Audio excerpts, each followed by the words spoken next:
Voor A Dangerous Method moest hij de wereld van Freud in Jung laten herleven. Production designer James McAteer.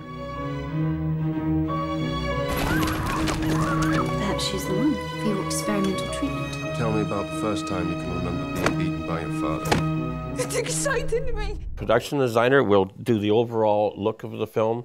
They'll hire the departments necessary to get that vision onto the screen. They'll deal with the carpenters, the painters. They'll hire their own art department, and they'll work in conjunction with the director of photography to ensure that the director gets his vision put on the screen. Columbus, you know, had no idea what country he'd discovered. Like him, I'm in the dark. All I know is I've set foot on the shore, and the country exists. I think of you more as Galileo, and your opponents as those who condemned him, while refusing even to put their eye to his telescope. In any event, I've simply opened a door. It's for the young men like yourself to walk through it. I'm sure you have many more doors to open for us. It was based on a period that existed, and we had archival type material to look at. We had photographs of Freud's office. We knew what it looked like. We knew all the details, little things that he collected and put in his office. So we weren't trying to do a documentary and do it exactly precise reproduction, but we wanted, if anybody who looked at our set and they were familiar with pictures of Freud's office, they would say, that's Freud's office, because we had so much reference for our set decorators and our props people to work with. We didn't drip it with stuff from the area. We put enough stuff to create to the viewer, here's where you are. You're at the turn of the century, with the wardrobe especially, and the set dressing around. Hello. I'm back. How have you been? I've been talking to the hair director about finding some work for you. I told him you'd always been interested in medicine, so he suggested you might like to assist me occasionally in my research. We're quite short-staffed, so it would certainly be a help to me. Isn't it frustrating that you put so much work into everything and the average viewer will hardly actually notice it because they're watching the film, watching the actors? Well, that's the way it is. You know, when a surgeon does an operation on somebody, he doesn't leave it open for everybody to look at. He sews it back up and the job's done. And that's basically what I do. The operation procedure itself, the way we do it, that's not the important thing. It's the finished product getting onto the screen, and after that, you can't walk through our sets anymore, but you can certainly look at them on the film. And a lot of people don't realize, though, that that's not an existing environment. We built it. There's a lot of details in films that, at first viewing, people don't pick it up. And we do it, and we know that sometimes, a lot of the time, it won't be seen. But when I tell my department, I says, they're going to have a close-up on this cup. So make sure the lettering is not spelt wrong. Because on the screen, that cup is 3 meters wide on a close-up shot. And everybody sees it. So regardless of, you don't know what the director of photography is going to do, or the director that day, they may have a close-up on that or not. But if they do, you better be ready for it, because when it's that big, everybody sees it. And they can see your spelling mistakes, and they can see that it wasn't painted right. So our departments are very finely tuned to that aspect, that don't assume no one will see it. Right. And if they do see it, we're covered. And if they don't see it, that's fine. But we sleep better because we know that, you know, if they do see it, we're not going to look silly. You think this is a proper way to behave towards me, refusing to speak to me except in your office? I'm your physician! From now on, that's all I can be. Don't you love me anymore? Only as your physician.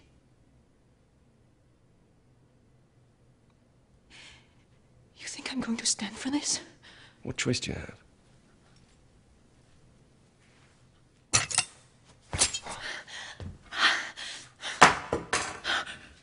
You've also worked on an expensive movie like League of Extraordinary Gentlemen. Is a movie like that like a jackpot for an art director? It's, art departments like using their acquired skills to create things. It's, if you're just going into locations all the time and tweaking locations, it's not very challenging for an art department. But when you have to design and build from scratch in an empty studio and end up with these sets, then satisfaction is great.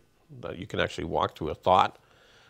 5 months ago was just a discussion with the director on how the actors were going to be moving through a room, and now you can actually walk through it, and then a month later it's taken down, and the only time you see it again is if you look at the film, which is an interesting aspect. But we don't fall in love with our work per se. We are satisfied when we accomplish the needs of the director, and we give them sets that the action and dialogue can come out in. Because if you fell in love with your work, you'd be in tears every time they take it all down. I think in that movie there was probably quite a bit of CGI too. How does that work? There was a lot of CGI, but when we have a set that needs to fall down and it's just much more than we can allow or afford, the CGI guys can do that. We'll build a certain amount of the set, and then the CGIs, we say, we need you guys to do all those effects because we just don't have the time frame and the skills assembled to do that look, and they can do it with CGI. So you say, art department will build this much, you guys take it over from there because it's more effective if you do it with computer-generated images.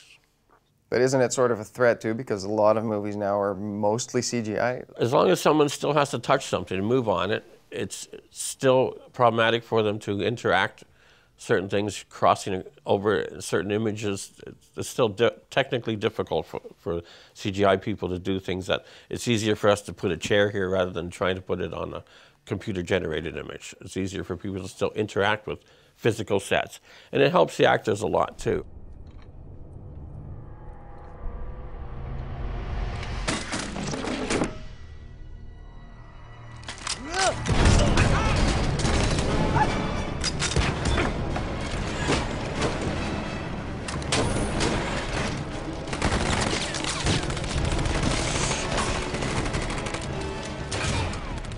It is a complicated process, the whole start to finish process. It depends on so many elements, right? And it's usually money. And I'll give you an example of when I was working on Good Will Hunting, I was the art director. And we had a set of Robin Williams' office. And we had a model made on the table, and that was a set that I designed for Missy Stewart, the production designer. And we had the producer come up, we had Gus Van Sant, the director, and we're all looking at this set that we're going to build. And the producer says, I have one problem here. And I'm going, what, it's upside down? So well, he says, I need $40,000 cut off this set, this particular set. So I looked at the model, I went and took a knife, studied the hallway, because Gus Van Sant wanted a walk and talk hallway, something he could do a dialogue down. So I looked at the length of the hallway and I assessed, okay, here's $40,000 worth of hallway. So I cut the model, threw it away, with great theatrical, threw it away. And then I pinned the wall back on. And I said, there's your $40,000 saved.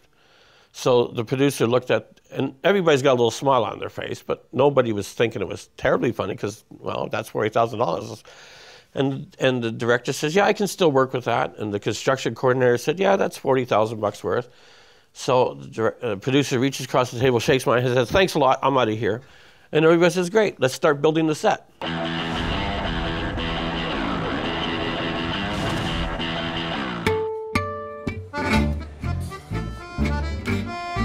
De goocheltrucs in Hugo werden ingestudeerd met hulp van de Britse expert Will Houston, die ook in Rotterdam zijn kunsten vertoont.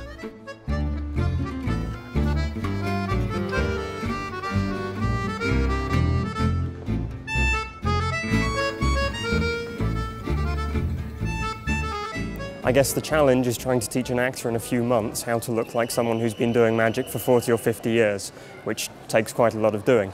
Having said that, the actors are all very, very sort of focused on it.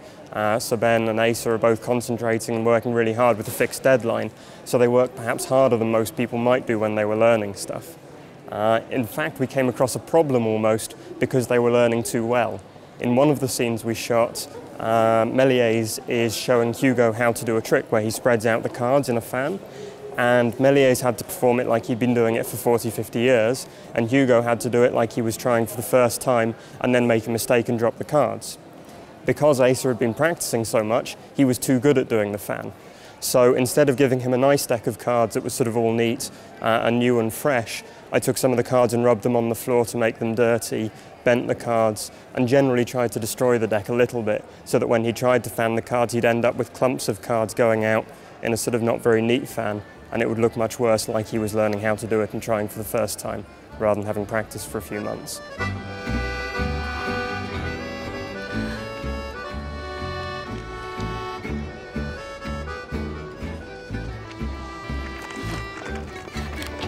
I'll show you something that we didn't wind up using in the film, but was on the list of possible ideas that we talked about doing. It's something which uses cards, again, and it's a very, very quick trick using the ace of spades. If I just give a click, it changes into the jack, just like so. And why didn't this trick end up in the movie? I don't think we used it in the end, because it's something that's over very, very quickly. With something like the rising cards that was in the film, you've got quite a long period as the card gradually moves out of the deck, and throughout those 5 or 10 seconds you can tell something magical is happening. With the colour change, it's one card one moment, and then the next second it's changed into another, and so it's a much, much shorter thing that perhaps wouldn't look as good in the cinema.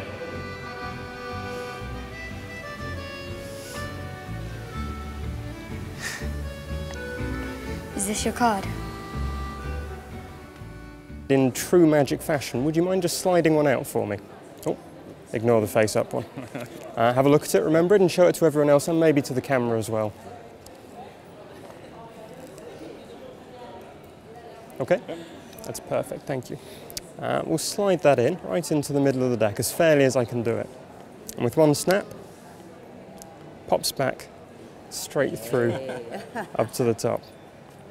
Now, this is something very different to everything we used in Hugo, because in Hugo we were going for classic Victorian elegant magic, and this is something which is not classic and not Victorian and not particularly elegant either. But it sort of explains a little bit about the dexterity and flexibility that a magician needs to be able to do these things. The fingers particularly have to be very flexible, especially the little finger. You see, the little finger is a strange one, it's telescopic. It can sort of slide in and out of itself. It also bends all the way around to a rather peculiar looking angle.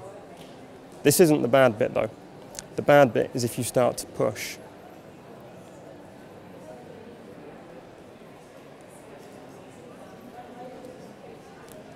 And you can also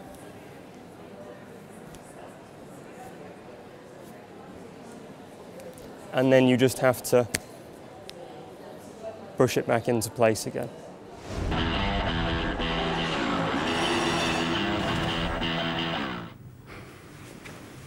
What do you think? Stop it, Russell. Sorry.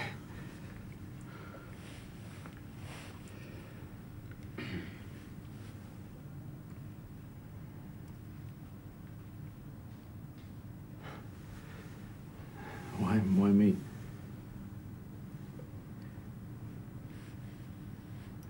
Is there no other reason why you want me to help you? Well, it's because I don't have anyone else with that kind of money.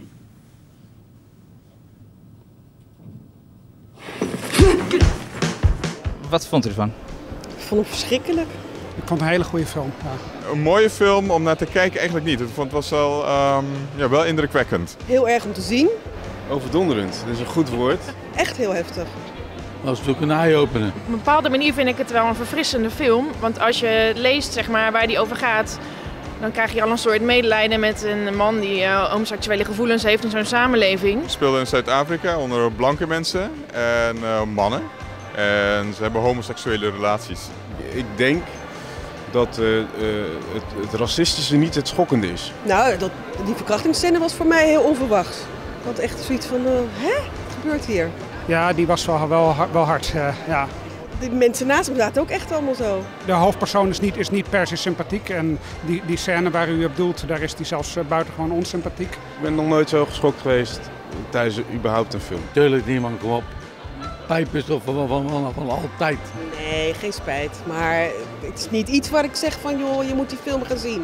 Als ze schoonheid willen zien, dan zullen ze dat wel vinden in deze film. Maar er zijn meerdere schoonheden. Ja.